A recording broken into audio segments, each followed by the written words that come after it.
One of the Caribbean's leading cricket commentators claims that the West Indies Cricket Board are due to sack all three of their captains. Radio host Andrew Mason told me that his sources inside the board want to replace the Test captain, Denish Ramdin, Dwayne Bravo, who captains the one-day side, and the T20 skipper, Darren Sammy. I've just received information from the West Indies Cricket Board here directly, and it says, this from the spokesperson at the West Indies Board, I can confirm that the board had a teleconference yesterday, that's Tuesday, to discuss matters relating to the premature end of the tour to India.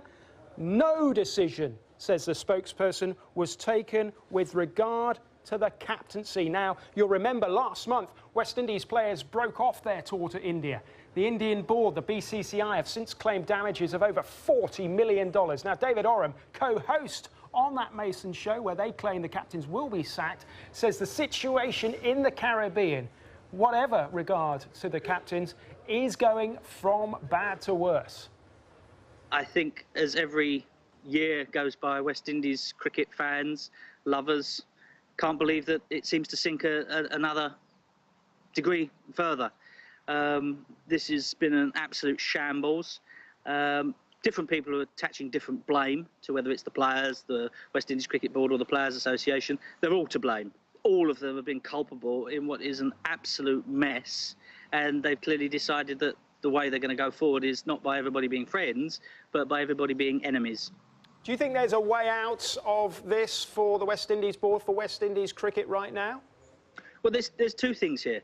One is how they themselves are going to react to the situation, and this, if this goes through and is ratified tomorrow, that all these players are sacked as captains, they will have effectively a new look and a new feel team.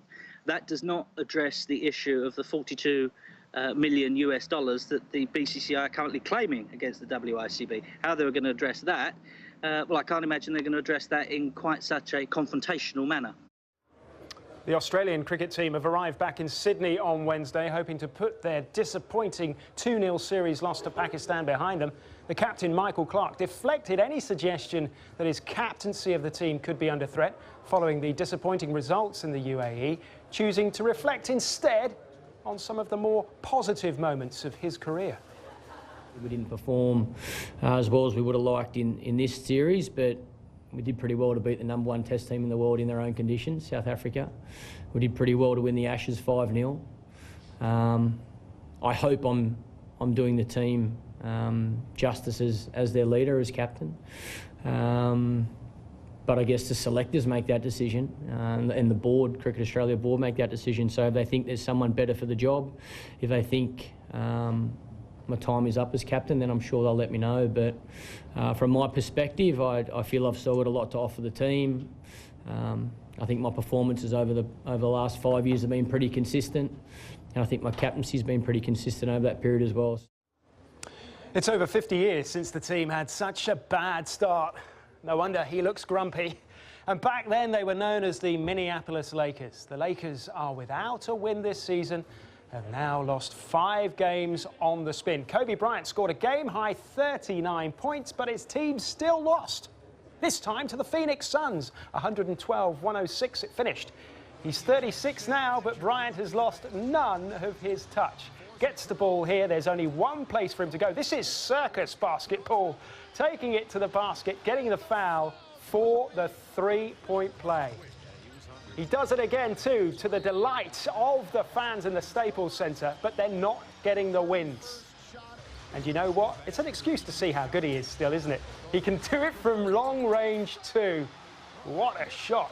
But their worst start since 1957. The 5 times champion, still dazzling and confounding us all.